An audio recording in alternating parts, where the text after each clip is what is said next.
Sou só eu ou você também percebeu que a igreja mudou de uns tempos para cá? Nós não estamos mais vendo batismo com o Espírito Santo, não estamos mais vendo Deus se manifestar como se manifestava, as profecias verdadeiras estão sumindo, o povo não quer mais orar, não quer mais se consagrar. Será que sou só eu que estou vendo isso ou você também está vendo isso? No vídeo de hoje nós vamos aqui conversar um pouquinho, bater um papo a respeito de algumas coisas que a gente via na igreja e hoje a gente não vê mais. A gente está deixando perder aquela essência de cristão, aquela essência de viver o poder de Deus, as manifestações de Deus na igreja, nós estamos deixando isso se perder. Sobre isso que nós vamos falar no vídeo de hoje, mas antes disso, eu te convido, se você ainda não é inscrito, se inscreva no nosso canal, curta esse vídeo, nos ajude, porque você curtindo, o vídeo ele vai mais longe, as pessoas veem que o YouTube entende que as pessoas estão gostando e vai mandando o vídeo pra frente. Então, venha fazer parte aqui do nosso canal, que nós falamos de teologia e de tudo que envolve aí esse universo que é o Evangelho do Senhor Jesus Cristo, ok, irmãos? Eu tenho visto algumas coisas acontecer no meio da nossa fé, dentro das igrejas, que tem me entristecido muito. Então eu fiz uma lista aqui com algumas coisas que a igreja está deixando passar batido e são coisas essenciais para que a igreja cresça. Porque o que nós estamos tendo hoje, ao meu ver, ok? Ao meu ver, não é um crescimento do evangelho. O que nós estamos vendo hoje é simplesmente um inchaço dessa massa que é conhecida hoje como evangélico. Né? No começo nós éramos conhecidos como cristãos, né? No primeiro século a igreja foi conhecida como cristão, depois protestantes, evangélicos, hoje é gospel, seja lá o que for, nomenclaturas diferentes, mas a igreja ela se perdeu no meio do caminho. E quando eu falo a igreja, eu falo a totalidade, eu falo todos. Porque nós estamos inseridos dentro do corpo de Cristo. E dentro do corpo de Cristo, sim, nós temos ali o joio e o trigo. Então todos estamos dentro dessa igreja perdida, dessa igreja que não prega mais a mensagem da cruz, que não vive mais o verdadeiro evangelho. É aquela igreja que está fazendo uma pregação para agradar pessoas, porque se ela não for agradada aqui, ela vai para outro lugar. Então, eu vou agradar ela. Como eu vou agradar? Falando aquilo que ela quer ouvir. Então, eu coloquei aqui que a igreja ela tem se perdido em algumas coisas, como, por exemplo, a igreja não quer orar mais.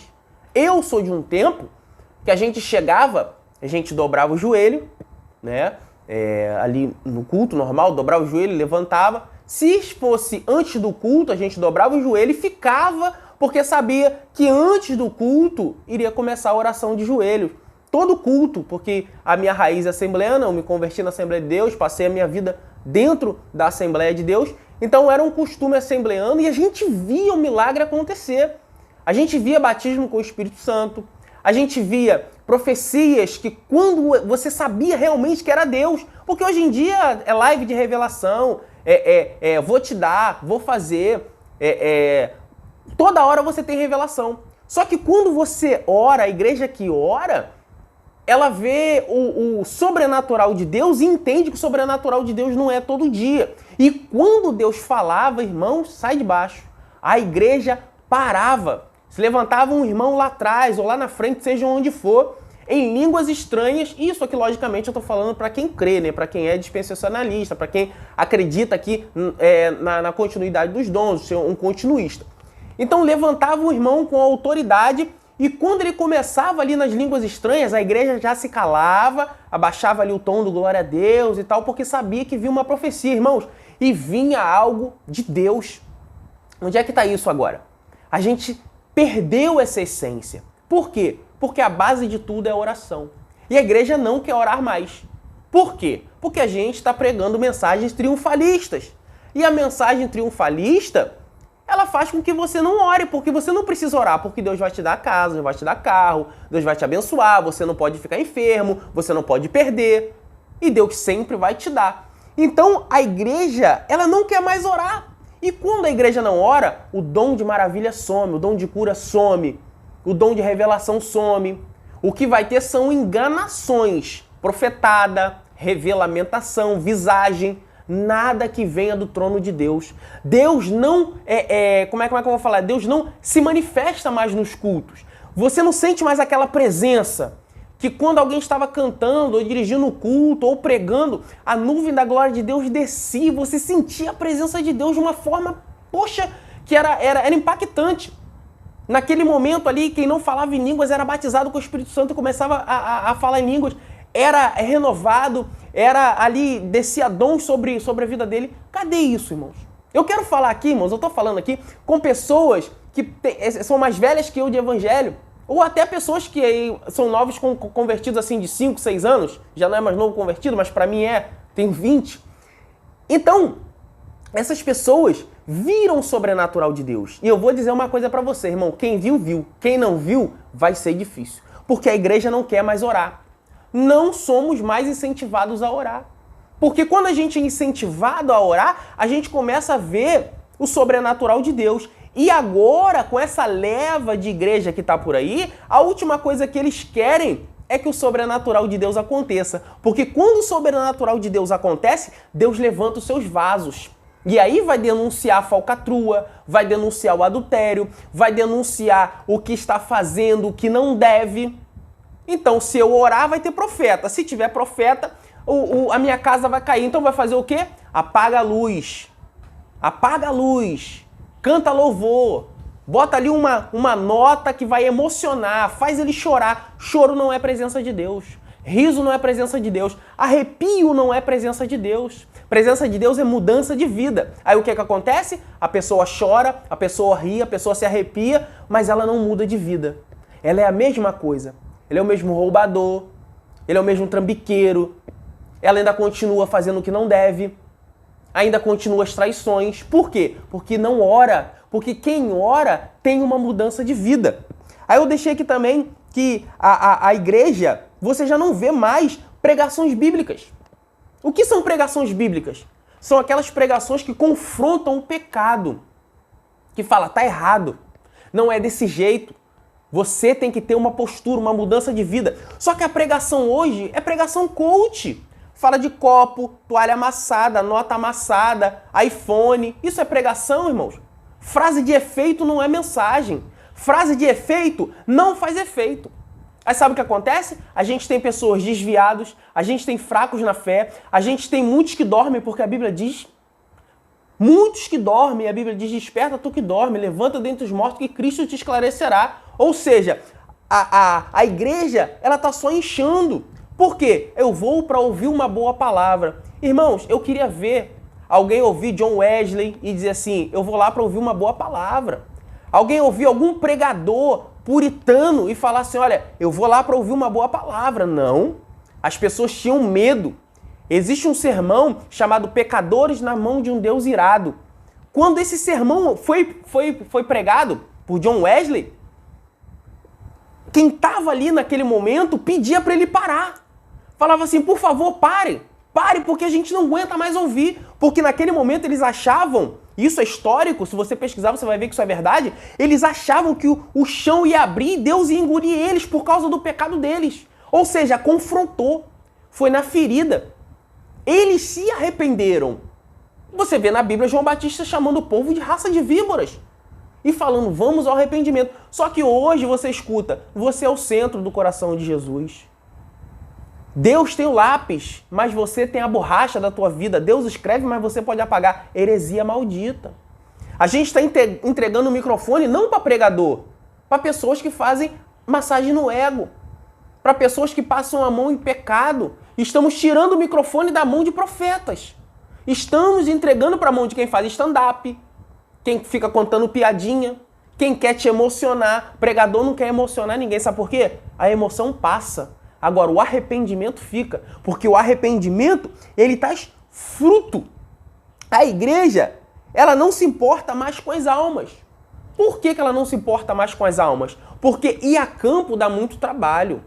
Você ganhar alguém para Jesus dá muito trabalho. Sabe por quê? Porque você precisa cuidar. Tem igreja, irmãos, que as pessoas nunca nem falaram com o pastor. Você fala com o líder, fala com outro líder, fala com não sei quem, mas com o pastor você não fala. Eu acredito que às vezes Deus te colocou aqui, talvez Deus tenha te colocado aqui, e você está nessa situação, você não consegue falar com o seu pastor. Você não consegue chegar e trocar uma ideia com ele. É líder de mulheres, é líder de jovens, é não sei quem, é secretário, mas com o próprio pastor você não fala. Por quê? Porque é um homem muito ocupado, é uma estrela, né? Por quê? Porque agora a igreja dele está cheia, ele não precisa mais de você. Aí ele acaba não cuidando. Mas deixa o seu nome não aparecer na lista dos dizimistas. Deixa o seu nome não aparecer mais no voto para você ver só se ele não vai atrás de você. Agora, cuidar da ovelha dá muito trabalho. Você tirar o carrapicho, você acordar 3 horas da manhã para ir resolver um problema da ovelha. A ovelha tá com o filho internado, você tá lá, tá com uma filha internada, você tá lá. Tá passando dificuldade, você reúne a igreja para ajudar. Cadê, irmãos? A gente não ajuda mais ninguém. A igreja só quer sugar. A igreja só quer tirar. Mas isso Paulo disse que nós viveríamos esses tempos trabalhosos. Homens amantes de si mesmos. Aí a gente acha que é lá fora, não, é dentro da igreja. O amor de muitos se esfriará. A gente acha filho brigando contra pai, contra mãe. Não, o amor de um para o outro. A gente não quer mais que as pessoas se convertam de verdade. A gente acha que a pessoa vai a 2, 3 cultos e ela está convertida. Não, não é assim. Nós não confrontamos a pessoa e dizer, olha, sai dessa vida. Olha, não vá por esse caminho. Aí a gente deixa a alma perdida. Por quê? Se ela desviar, é culpa dela, deixa ela, não vai ninguém atrás. Qualquer outra religião, se você se afasta 2, 3 dias, eles vão atrás de você. Te manda mensagem, posta alguma coisa, te marca, vão na tua casa, mas eles vão atrás de você. Agora, esse aqui, esse exército que é o nosso, ele fere o outro. Ele quer que você caia para poder entrar no teu lugar. A realidade é essa, irmão. A realidade é essa. A igreja não visita os enfermos. Antigamente, a gente corria atrás aí de convenção para poder arrumar uma carteirinha, para poder ir atrás dos enfermos, né? No hospital para poder curar os enfermos, em presídio, nesse tipo de coisa. Irmãos, hoje quem faz essa obra é algo assim, fora do comum. Nossa, viu, fulano tem uma obra linda. Só que isso é para todo mundo. Isso é para toda a igreja. Jesus falou, ide por todo mundo e pregai o evangelho. Quando Jesus mandou os discípulos, o que ele falou? Curai os enfermos, expulsai os demônios. Jesus deu uma ordem para todos. Aí a gente pega um grupo específico e fala, olha, esses irmãos aqui vão ficar responsáveis por pregar no hospital. Esse aqui, não, são todos. Todos devemos curar. Todos devemos ir a campo. Porque a Bíblia diz que Jesus falou assim, olha, tive fome, não me deste de comer. Tive sede, não me deste de beber. Tive preso, não fosse me visitar. Ou seja, Jesus não está falando para uma classe de pessoas. Jesus está falando para todos. Aí a gente quer jogar a responsabilidade só no irmãozinho fulano. Só no outro irmão. A quem prega em praça pública. Olha, o irmão tem uma chamada para pregar em praça pública. Não, toda a igreja tem que pregar. Todos nós temos que ir a campo. Não é só quem tem o dom de pregar que tem que pregar, não. Jesus disse, ide por todo mundo e pregar o evangelho a toda criatura. Ou seja, todos nós temos que ser pregadores. Todos nós, sem exceção. Todos nós devemos pregar o evangelho. Aí nós olhamos para os cultos hoje e vemos a diferença do culto antigo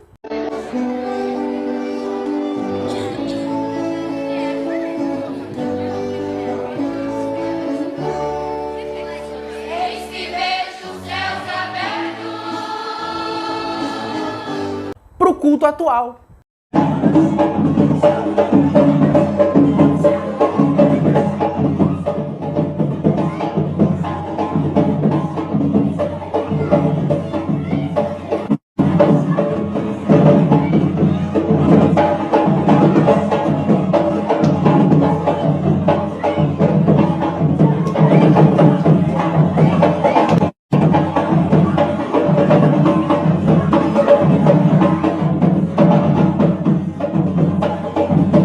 Nós vemos uma bagunça. Vigília mudou nome. Vigília agora não é mais vigília. É night gospel, é balada gospel. Robô soltando fumaça, passinho, e mais não sei o que, funk. Cadê a vigília de oração?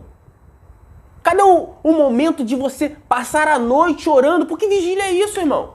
O que é uma vigília? Se você não sabe, eu vou te explicar. Vigília é oração e palavra. Agora a gente introduziu aí música, aí tem os forrozinhos, os corinhos de fogo. Só que isso é uma coisa atual. As vigílias de antigamente, se você pegar os primórdios da Assembleia de Deus, as igrejas pentecostais, que são as que mais gostam de vigília, que mais gostam de fazer vigília, é oração e palavra. Não tinha esse movimento. Não tinha você ir para poder rodar, para poder pular, para poder receber, para ser cheio. Não, você ia para orar. Só que no primeiro tópico que eu falei, a igreja não quer mais orar. Então as vigílias, elas começam aí meia-noite, né? Hoje em dia agora tá mais mini vigília, né? Que até isso eles estão cortando no meio. Cortaram a vigília inteira para mini vigília. Só que isso é outra coisa, né? Aí a vigília começa meia-noite, você ora de meia-noite a meia-noite e meia. O crente chega 1h da manhã. Por quê? Porque ele sabe que a oração já acabou. Ele chega depois, para quê? Para ter oportunidade, para ele brilhar, para ele aparecer, para ele cantar, para ele pregar, para ele ter uma oportunidade para trazer uma palavra, para ele se destacar. Ele leva o grupinho dele dá glória a Deus quando ele está cantando, quando ele não está cantando, o grupinho está no WhatsApp, está postando. É isso que virou vigília. Vigília é uma bagunça. Os cultos viraram uma bagunça. A partir do momento, irmãos, que eu não tenho nada contra, mas a partir do momento que pintaram as paredes de preto e apagaram as luzes, o culto virou uma bagunça. Virou uma bagunça. Porque a gente passou a focar no homem. Porque eles mesmos falam, né, que quando você pinta a parede de preto e apaga a luz, você foca lá na frente. Foca em quem? No homem. Irmão, apagou a luz, eu durmo. Apagou a luz, acabou. Eu não vou me ligar no culto, eu vou dormir. Então, irmãos, a igreja, ela está perdendo a sua essência. A verdadeira igreja está perdendo a sua essência. Mas Deus te colocou aqui na frente desse vídeo para que você acorde e volte às raízes. Volte a adorar a Deus como era antigamente. Você era uma bênção. Hoje você está fraco. Por quê? Porque você está metido com essas coisas. Você não ora mais, você não se consagra. As vigílias que você vai é vigília de movimento e não de avivamento. Você tá nesse tipo de igreja maluca, que agora só quer postar nas redes sociais. Olha, o culto foi assim, culto top. Culto top. Deus não curou ninguém. Não houve um batismo, não houve um renovo, houve choro. E sabe o que significa choro? Choro não é arrependimento, não. Choro é remorso. As pessoas estão trocando uma pregação que te traz arrependimento para te trazer remorso. Aí você continua da mesma forma que você ficou. Sem contar nas vestes das irmãs e dos irmãos, e aqui eu não estou falando de calça nem de saia, eu estou falando de umas roupas indecentes, de uns decotes indecentes, de uns irmãos embalados a vácuo, apertado, camisa aberta, mostrando o peito. Toma vergonha na tua cara. Vocês são mulheres e homens de Deus. Olha como está o culto. As irmãs vão lá cantar, a gente fica desvirtuado porque o negócio fica ali na nossa frente. Os irmãos a mesma coisa. Com a calça apertada, oprimindo tudo. Isso é lascívia. Isso é pecado. Você está induzindo as pessoas ao erro. Aí tem um novo convertido que ainda não está muito firme, o que ele vai fazer? Vai olhar. E vai acabar pecando. E um pecado, ele puxa o outro. Mas eu me lembro de uma igreja diferente. Eu me lembro de uma igreja, irmãos, que a roupa que a gente tinha, a gente colocava, ia pro culto, adorava a Deus, era uma bênção. A gente ia de sandália havaiana, mas a gente estava ali por amor. A gente ia prestar culto. A gente não ia receber bênção. A gente ia prestar culto. Só que isso foi se perdendo pela maldita teologia da prosperidade. Pela maldita pregação triunfalista. A gente hoje quer botar a melhor roupa, porque se não tiver a melhor roupa, Deus não está comigo. Eu tenho que ostentar, porque se eu não, a ostentação é prova que Deus está comigo. Se eu estou com o sapato furado, é porque Deus não está se agradando de mim. Isso é maluquice.